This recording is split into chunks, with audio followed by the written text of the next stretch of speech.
More steps towards the one world religion have just taken place on September 14th and 15th, 2022, with Catholicism and Islam pretty much coming together and say, yeah, we worship the same God and we're brothers and sisters, just different paths to a different God. This is all falling under the umbrella of the uniting of the Abrahamic religions, Judaism, Islam, and Christianity, of course, but not the real Christianity. It's Catholicism that's being united under this one world religion. The big event that took place on September 14th and 15th was at the 7th Congress of Leaders of World and Traditional Religions, and it concluded on last Thursday. But before I get into that, I'll briefly just touch on and remind people of the Abrahamic family house being built in Abu Dhabi, where it's a religious center for Catholics, Muslims, and Jews to all come together and worship all through the Abrahamic religions there at this one thing.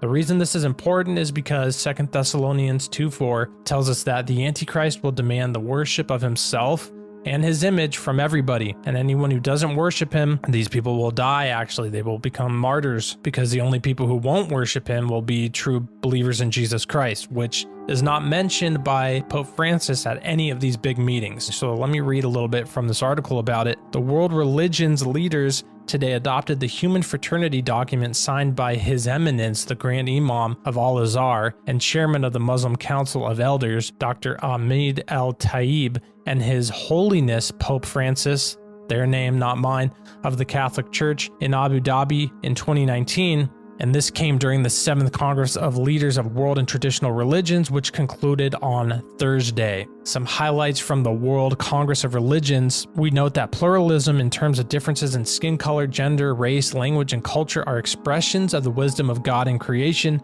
Religious diversity is permitted by God, and therefore any coercion to a particular religion and religious doctrine is unacceptable. So, as you can tell, they're not saying here at these events that Jesus Christ is the Son of God, the Messiah, the only way to heaven, because that would contradict Islam and Judaism. So it's uniting. Everybody's giving up the truth here. They're all just coming together to get along, to give up the truth, which is that salvation is found through Jesus Christ alone. Back to the article, it says, we recognize the importance and value of the document of human fraternity for world peace and living together between the Holy See and Al-Azhar al-Sharif. And then they mention 2 different documents that were resolved and signed into place by the UN General Assembly, as well as the Makkah Declaration adopted in Mecca in 2019. And these call for peace, dialogue, mutual understanding, and mutual respect among believers. So it's really the uniting of all these religions under the fact that we need to coexist together. And yes, of course, we need to coexist together. But the problem here is that they're starting to aim it towards we serve the same God. We worship the same God. You know, these Abrahamic religions are just different expressions of God to different people. And that's an absolute lie. The Jewish people are stuck in the old covenant, not accepting the new covenant. Islam is clearly, the Quran was written 600 years after the Bible, and they're clearly ripped off stories Muhammad ripped off and manipulated to create his own religion in the same region from the same stories. I mean, Muhammad even demanded that the original manuscripts for the Quran be destroyed.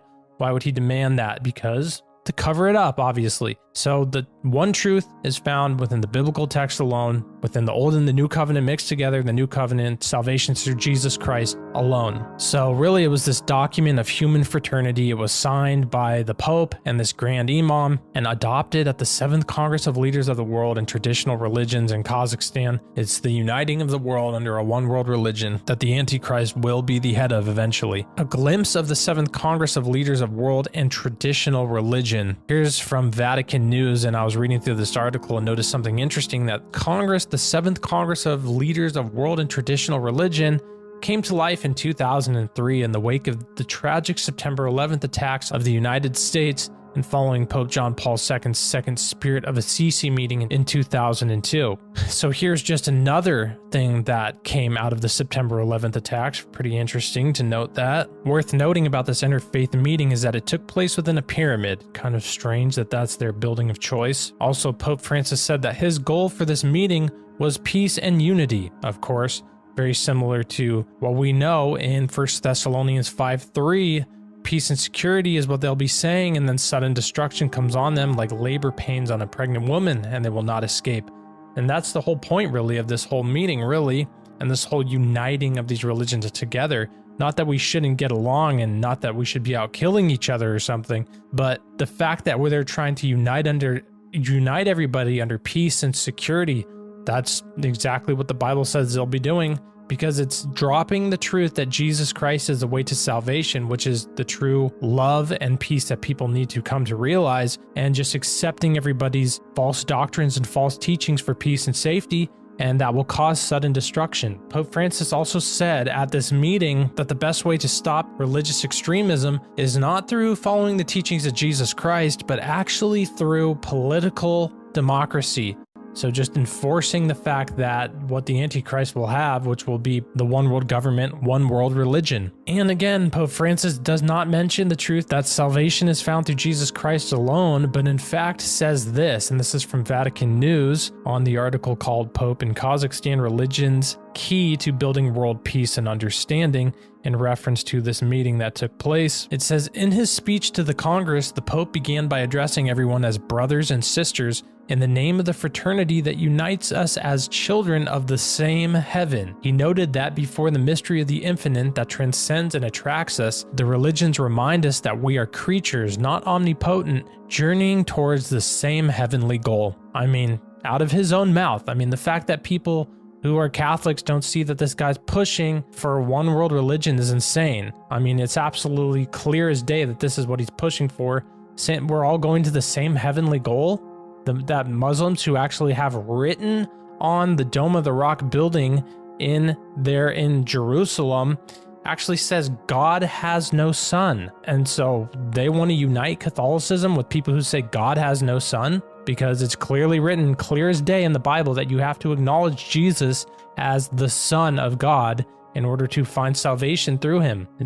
Everything in the New Testament has to be believed 100% truth for you to find your salvation. That's the full truth is found within the Bible alone and within the New Covenant and the new teachings. And if you're giving up some of that to find peace and unity with other religions just to get along because you don't like disagreeing with people, you're in for big trouble. I mean, Revelation even says the cowardly are cast into hell. So don't be cowardly when it comes to the things of Jesus Christ and the truth of the Bible.